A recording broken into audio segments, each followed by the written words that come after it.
Welcome, basketball fans, to the ATBNews preseason show. I'm your host, Brandon Graham of the Six Man Podcast and ATB News. I'm here with three guests. First to my left, Dwayne Watson. What's going on? I'm good, sir. Good. I'm with Justin Yee of ATB News. How are you doing, buddy? I'm good, buddy. Good. And Mike Roach, last but not least. How you doing, buddy? He gets a handshake. We don't get a handshake. That's okay. We'll get your handshakes after this little debate. Before we start off, universally, we came up with 5 teams in both conferences that are supposed to lead the team and going to be the top 5 teams in each conference. Starting in the East, we had the Cleveland Cavaliers, followed by the Toronto Raptors, Boston Celtics, the Indiana Pacers, and then the Chicago Bulls. We'll start right out with it, and pretty much knowing that Cleveland has pretty much been the best team, the class of the Eastern Conference for the past year or two now with LeBron James being there. Which team would pose the stiffest test to them leading going on? So they are the NBA championship, and we just want to know exactly who would pose the stiffest test to them. Dwayne, I'll start with you. Well, I mean, if you're going to give credit to the NBA, the conference champions, you have to give credit to the people who fought them in the conference championship, the Toronto Raptors. I mean, you saw what they did to get through, to the Eastern Conference Finals. A lot of nail-biters, Game 7s and whatnot, but that gave them the playoff experience that a lot of these other teams don't have. So to me, it's like, there's other teams that have made changes and emerged and developed in the Eastern Conference. They don't have the playoff experience this team has, the core and chemistry the team has, or the depth that all the teams have. So to me, it's Toronto Raptors. So still, even though LeBron James is the bar for the Eastern Conference, Cleveland is still number 1. Yeah. But I think Toronto was the number 2 team. They proved that last year. The other teams look good, but they haven't proven it yet. And I feel that's why I put Toronto as number 2. Disrespectful stuff with them look good right here. Justin, do you feel the same way, or do you have a certain team that you feel? Record-wise, I do feel Toronto can maybe chase Cleveland's record and finish second in the East.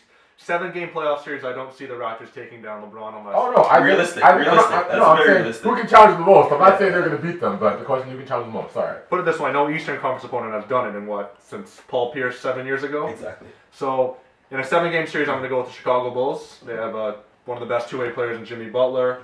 They've added a few key veterans to their team.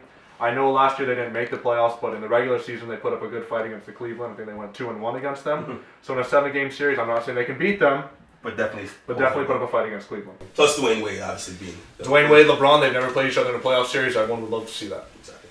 Mike? I disagree with both. I gotta go with the Indiana Pacers, man. First and foremost, number 1, because they got the second best player in the Eastern Conference with Paul George. Superstar. And we saw what he did against the number 2 team in the Raptors last year just by himself. Mm-hmm. Okay? And then, so now in addition to that, you get Jeff Teague, you get Al Jefferson, you get Thaddeus Young, you still have Monte Ellis. So Aaron Brooks as well. You still got Rodney Stuckey. So you got some pieces now in your starting lineup and in your rotation as well. I think they're the team that is most likely to challenge. All of these teams you guys mentioned, the 2 of you, have question marks. There's a lot of ifs there. You have a new coach in Nate McMillan. He was a good coach as a coach in over a decade. You have 2 starters in Rondo and Wade. Like, how is this team going to play together? And the only reason why I'm saying Toronto is because they all know how to play with one another. They play together. You've got great talent. Are they going to put together? It's all a matter of what's going to happen. I agree with Mike, not trying to be biased at all, but I agree with Mike because I do think Miles Turner is going to take leaps and bounds this year. I think he's going to be a great player and be able to kind of test the Cleveland Cavaliers front court in a sense. I don't know if you agree. You look like you're sleeping, but it's okay. We'll jump right to the West, okay? The 73-win Golden State Warriors were not able to get it done in the NBA championship, actually blowing the 3-1 lead to the Cleveland Cavaliers. But we had Golden State, followed by the Spurs without Tim Duncan, the Houston Rockets, Clippers, and the last team, Portland Trail Blazers. Which team do you think poses the stiffest test to them going forward? Dwayne? The West is such a tough conference. I mean, there's so much competition there. I mean, I'm kind of here or there. Mm-hmm. I still kind of look at the Spurs. I think I look at, you look at guys like Kawhi Leonard and Mark Aldridge. I think it makes the onus on the older guys to do less. Pau Gasol doesn't have to be a big guy. He's just got to come in and score and do some stuff in the middle. And, the system and Popovich. So, I mean, it's tough, but I look at the Spurs. But you're still losing Tim Duncan, who's a great defensive anchor, obviously, for years and years. Oh, for sure. I agree with you, too. I just feel that Pau Gasol kind of makes up in the offensive end where he lacked. I mean, who's to say? Justin? I'm going to have to agree with him. I think the Spurs are the only team, realistically, who could take down the Golden State Warriors. Last year, everyone slept on them. even though they had only one home loss. They're old though, man, guys. They are old. But they've been old for the last 5 years. That is true. That's true. Like every year, they've been old for the last 53 years. Right. They were old when they won the championship. Right. And they do have a bulky front court, enough to take down the Golden States. Golden State does have solid defenders in the front court. I don't think they can match the production of the San Antonio Spurs down low. The biggest Spurs weakness in the playoffs last season was they weren't able to match OKC's offense. Westbrook and Durant went off, and that was eventually their weakness. So if they do want to win, it's going to be rebounding the ball, blocking shots, getting those extra possessions. You guys didn't mention Boris Diaw being gone from the team. That's key. That's a key loss too. But you still believe that you added David Lee. He's not what he used to be, but he can still provide solid production, especially in Popovich's system. Mike? Well, before I say anything, Boris Diaw was 68 years old. Hey. Listen. Wow. The shots fired already. Listen, the season hasn't even started yet. He can ball, though. He can ball. He's a good player. Listen, I think the LA Clippers actually are No, team. I'm sorry. You're talking about a team that hasn't been to the conference finals and ever. Yes. But continue. The LA Clippers, I think, are the team that pose the biggest threat right now. With Blake Griffin, number one, Blake Griffin is going to have to really make up for what happened. Comeback player of the year. I don't know about that. Okay, like that. It's contract season for Blake Griffin too. Hey, they've got great pieces. Doc Rivers hasn't got it done. Chris Paul, the elite point guard in the league, hasn't got it done. Are you kidding me? That's disrespectful. That's really. What has Chris Paul done in LA? Still has a Hall of Fame career. Although he's done? got to the conference. Right, but he's like people are saying he's the best point guard ever. What has he done in LA? With the talent he has, Blake Griffin, DeAndre Jordan, Doc Rivers, the coach, the gym, J.J. Redick, Jamal Crawford. But defeating the Spurs last year and pretty much putting the team on the He hasn't been to the conference finals. He hasn't even been there. No, I'm not dissing you. I'm dissing Chris Paul and the Clippers. We're talking about this year. Yeah. Every year we think they're going to do that. We thought, if Blake makes the jump, if Blake can shoot and think, they're going to be unstoppable. I don't know about if he can shoot, but if he can shoot. I don't think it's Chris Paul we can blame. Chris Paul's going to do his thing. It's the front court. No, but you have to blame Chris Paul because he's the leader of the team. It's like he's the guy. He's like the best point guard ever. I mean, I don't blame Blake Griffin. So not DeAndre's lack of offensive free throw shooting. Yeah, but they're not losing. They're not. Okay, can we get back to what Mike hasn't actually explained why the Clippers has the reason why. Austin Rivers. That contract though. Go ahead. Like he said, it is Austin Rivers. He's awesome. No, I just think that with Blake Griffin, DeAndre Jordan defensively is one of the best in the league. Agreed. Like you said, Chris Paul is a floor general. Agreed. One of the best in the league, if not the best. No air quotes. All time. One of the best of all time. Not all time. If they can put everything they have together, they had a good team last year. We know the injuries and everything that happened. But if their players are healthy, they have a very deep roster this year. If they are healthy, the only team. It's a big if because you know what? It's the Clippers. It's the Clippers. Yeah. But I believe if they are healthy, the only team that stands in front of them in the West is Golden State. Really, eh? I would roll with the Houston Rockets. I love the additions of Ryan Anderson and Nene. I just feel like James Harden actually. James Harden, I think, is going to have a really good year and obviously try to amass and try to get the MVP award this year. But I think the Houston Rockets are going to be a much more improved team. I like Houston too. They're going to be really, Thank you. I don't like Mike D'Antoni at all as a coach. Yeah, they're defense, but at the same time, I think he'll improve on that altogether. But that's pretty much what we have. We have consensus Spurs and the Toronto Raptors, I believe, last segment, but that is it. We'll be right back with another segment talking about our sleepers and who has more pressure, Russell Westbrook or Kevin Durant. All this and more on the ATBNews preseason show. Earlier this week, he had some comments about Golden State. Of course he did. And I'm just going to read this just to be sure exactly I get it right. He said, in terms of being a family, you can feel it when you walk through the door. I feel really grateful to play for a team like that and play with a bunch of players who are selfless and enjoy the game in its purest form. What do you think about him saying that about Golden State? That's cute, man. It's cute. But, my job is to be able to worry about what's going on here, and we gonna worry about all the selfish guys we got over here, apparently. So we gonna figure that out. Is it hard, Russ, not to take everything that he says and feel like it's a shot at you guys? I don't care. To me, it doesn't matter. My job is to worry about here. Honestly, I'm really tired of talking about it. So anytime anybody asks me another question, I'm just not going to answer. Just FYI. So I'm not talking about it no more.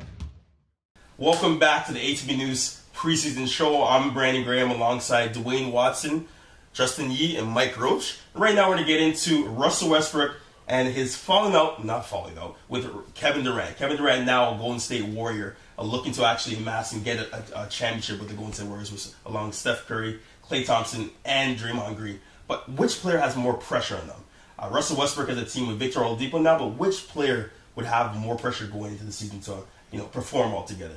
I want to ask you guys, Russell Westbrook or Kevin Durant, which guy has more pressure on their shoulders to perform this year? Absolutely Kevin Durant. Kevin Durant went to the team with the best record during the season ever. Mm-hmm. They just lost in the NBA Finals, but it has to be Kevin Durant. With the team that just went to the NBA Finals with Golden State, with the addition of Kevin Durant, I don't see how losing a championship or anywhere before that is acceptable. Is Kevin Durant in a win-win situation? Like, if he wins the championship, he was supposed to.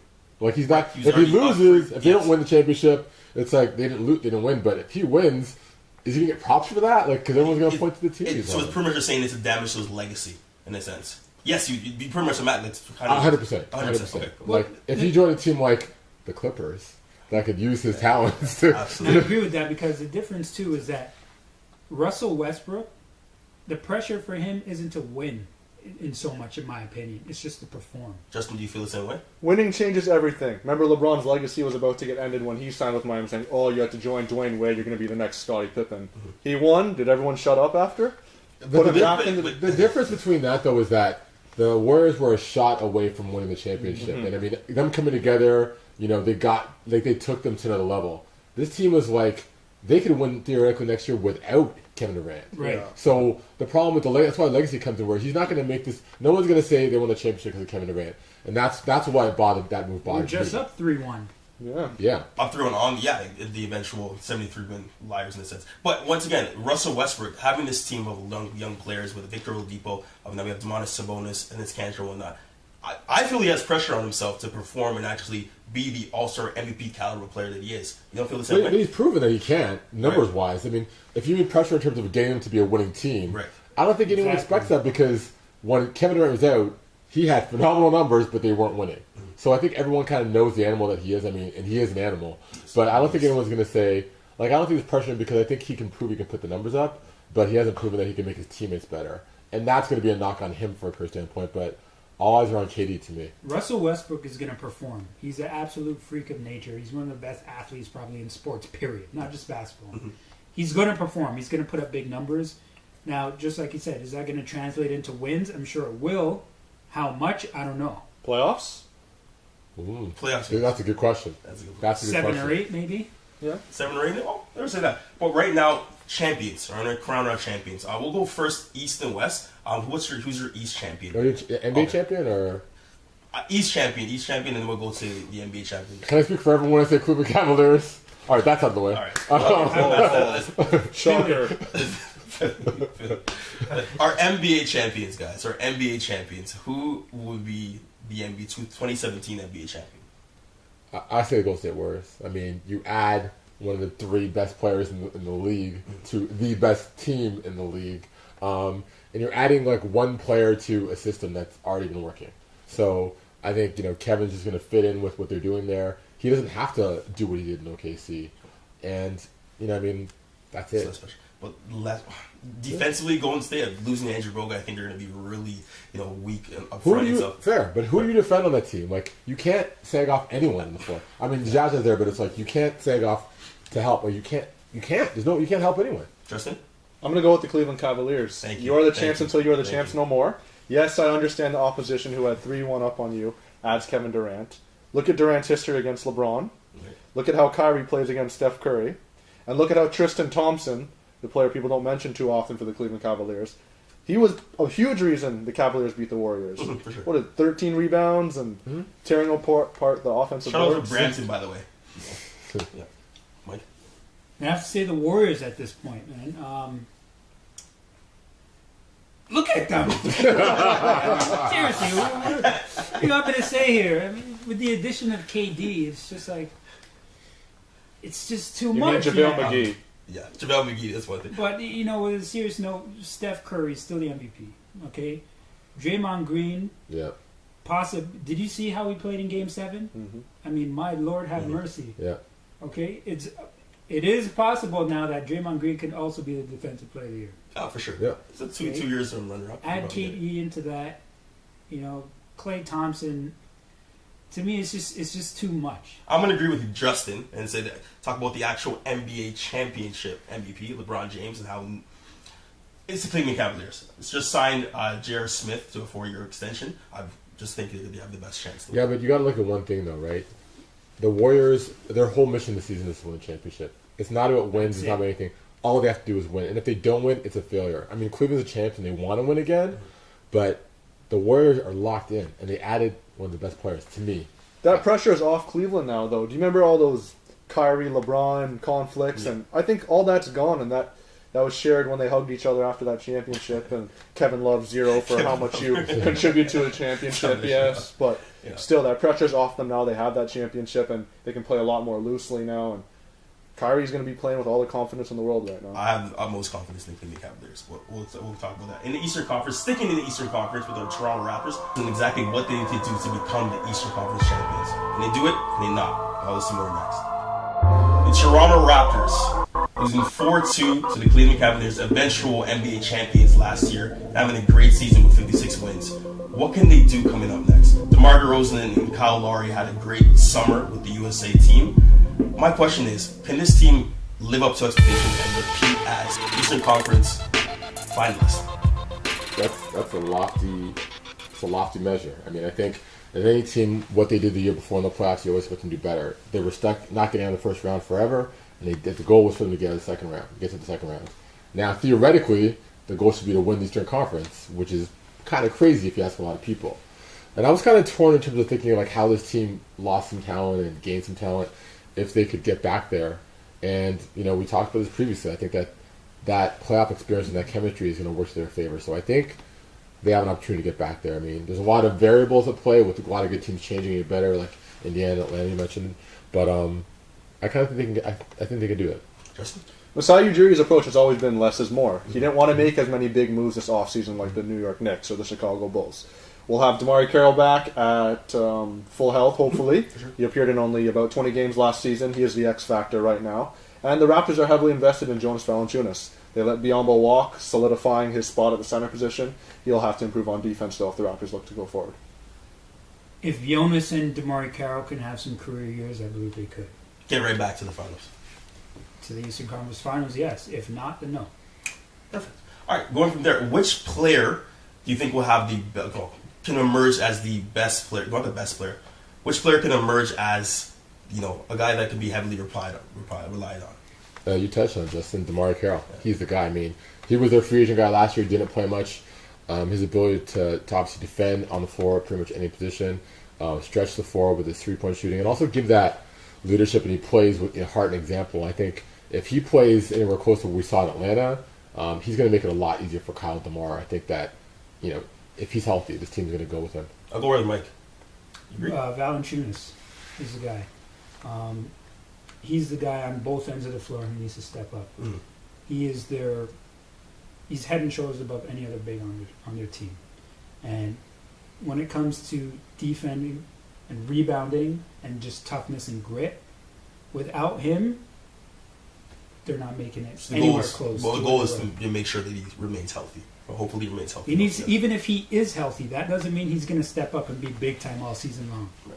Instead of just being healthy, he needs to ball out 100%. Got it loud and clear. Justin? I want to touch on Jared Sullinger. So last season, the power forward's position was deemed the weakest position for the Raptors. Absolutely. Luis Scola did provide that veteran leadership which they needed to kind of get past the first and second round, but production-wise, I think Sullinger can provide much more energy, much more numbers, kind of spread the floor for Jonas to operate, and he's going to be that guy night in, night out, dropping double-doubles. No one mentioned Corey Joseph at all.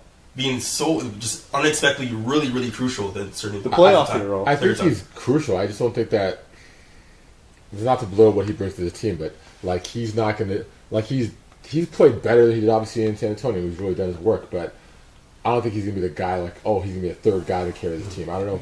And the clutch moments, clutch situations you're on the floor, but I don't think he's a guy that's like, say Kyle and DeMar's Corey's going to carry us. I don't think he's the guy you look at. I mean, look at the first round of the playoffs. Arguably, well, not arguably, He without was. Jonas Valanciunas, the Raptors don't make it past the Pacers. They really This don't. close. They're really close to Paul George. With both your guys playing heavy minutes in the starting lineup. Without JV, it was close against Miami. Right. We all know that. We know that, Mike. We know that. But I'm just talking about, like, okay. Justin, same thing. Like, you don't think Corey Joseph can be... I think he's that leader that you need, that spark off the bench. In terms of carrying the Raptors back to the Eastern Conference Finals, I think that still lies on Lowry and DeRozan. Perfect, of course. We're going to get predictions right now. How many wins do you feel that the Toronto Raptors can have at the end of the season? Do you think they can surpass the 56 win season they had last year? Come on, man. Close to 50. I'll say close to 50 just because the division has gotten a bit better. New York has gotten a little bit better. I don't know what to expect from them, but Boston has gotten better. Yeah. You said, come on, man. You said surpass last year. No. That was the best franchise ever, and this team is not as good. You think they could do 56, 57 wins? Yes or no? More. Yes or no? Some stuff. Yes or no? No. Okay. Just checking. Justin, how many wins do you think you have? I'm going to go with about 51, which is more than 50, but not surpassing the 56. Last season, there was so much pressure on, can they not only get the most wins in franchise history, but they got to make it to 50, because they were at 49, I think, before, and people were saying, you got to beat that. I think probably 50, but I think the number really doesn't matter. I think, like, this team is really focused on how far they go in the playoffs, and if they have to rest guys and rest DeMar and Kyle after a long summer to take L's like Popovich does, that's going to be the priority. But I think this team can definitely compete in the Eastern Conference. They showed last year they could play against the best teams in the league, and the Spurs and the Cavaliers and the Warriors and OKC. So they know what they can do. I think it's more going to be measured in the offseason. Agreed. I think their main focus right now that they have to look at is still Cleveland. Yeah. I The bar believe is Cleveland, in yeah, their eyes, for the Raptors, Cleveland is the only team in the East. It's That every should Eastern challenge Conference's team's goal to beat Cleveland. You hear Paul George talk. He's not talking about getting The Raptors. vengeance against the It's Raptors. the leagues, I feel. Okay. It's getting vengeance on LeBron. That's what he's talking about. Thank you for listening to ATB News. I'm Brandon Graham alongside Dwayne Watson, Justin Yee, and Mike Roach. I'd like to thank you all. Hopefully we come back and have another one really soon.